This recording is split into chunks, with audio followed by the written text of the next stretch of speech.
Good evening. Peers, we are enjoying an overwhelmingly no vote tonight here in the state of California. But no is not the only thing that was expressed tonight. I want to focus on what we said yes to as a state. We said yes to science. We said yes to vaccines. We said yes to ending this pandemic. We said yes to people's right to vote without fear of fake fraud or voter suppression.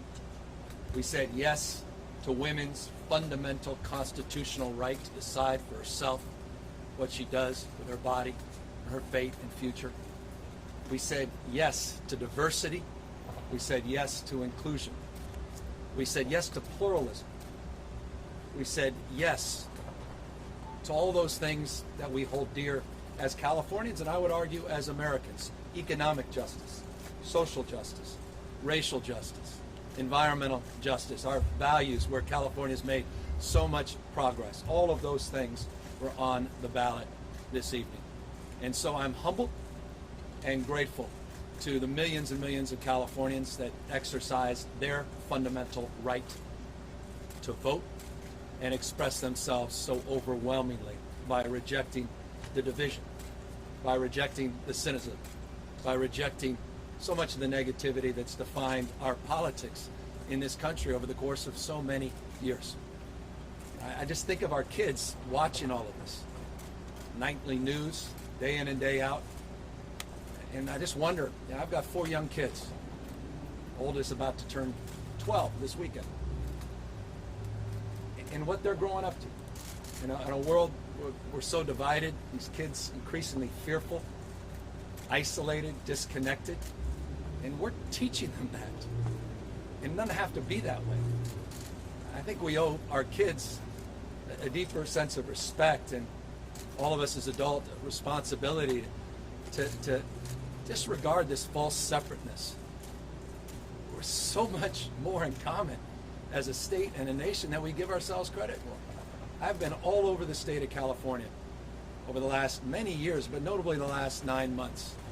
Conservative parts of the state, progressive parts of the state, folks that I know were going to vote no, and votes that I knew were going to vote yes on this recall, and turned out to do just that. But one thing that's universal: everybody wants to be respected. Everyone wants to feel some connection to one another. We all certainly in this pandemic want to feel safe, protected. And those are universal values. And I think about just in the last few days, and the former president put out saying this election was rigged. Democracy is not a football. You don't throw it around.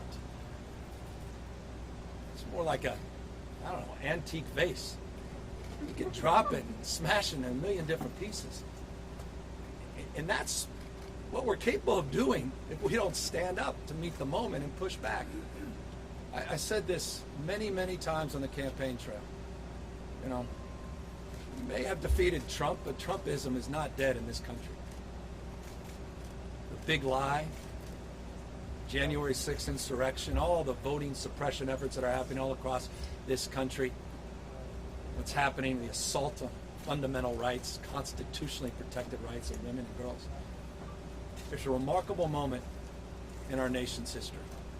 But I'm reminded of something, a few decades ago someone told me when describing a difficult and challenging moment. Said, "The world is too small, our time is too short, and our wisdom is too limited to win fleeting victories at other people's expenses." And he went on to say, "We must all triumph together."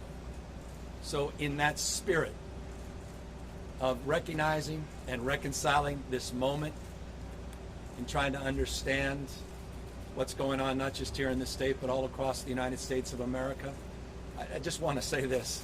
Tonight, I'm humbled, grateful, but resolved in the spirit of my political hero, Robert Kennedy, to make more gentle the life of this world.